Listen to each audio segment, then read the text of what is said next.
હાલ એક ખૂબ જ દુઃખદ સમાચાર સામે આવી રહ્યા છે। મુંબઈમાં થયેલી બોટ દુર્ઘટનામાં વૈશાલી અડકાણે અને તેમના પરિવાર સહિત 98 લોકોનું જીવન બચી ગયું છે। આ દુર્ઘટના એવી ભયાનક અને જે આઘાતજનક હતી કે આ નજારો તમે કદાચ ક્યારેય પણ ભૂલી નહીં શકો। આ દુર્ઘટનાના સમય દરમિયાન બાહુબલી ફિલ્મના દ્રશ્યો જેવા કટિંગ જોવા મળ્યા હતા।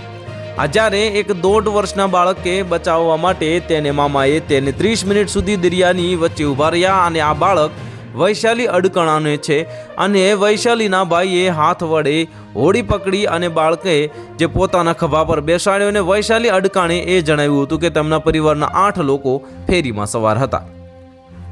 જ્યારે નૌકાની સ્પીડ બોટ ફેરીમાં ટકરાય ત્યારે એક જ જોરદાર ઝટકો લાગ્યો અને એ તમામ લોકો ફેરીના ફ્લોર પર પડી ગયા હતા। ત્યારબાદ ફેરીના ડ્રાઈવરે બધા લોકોને લાઈફ જેટ જે પહેરવા માટે કહ્યું અને બધાએ લાઈફ જેટ પહેર્યા હતા। આ દરમિયાન તેમનો ભાઈ પણ સાથે હતો અને વૈશાલીએ વધુમાં કહ્યું કે થોડી જ વાર પછી તેમને એવું અનુભવ્યું કે ફેરી એક તરફ નમ્યો અને પછી તે ડૂબવા લાગી હતી।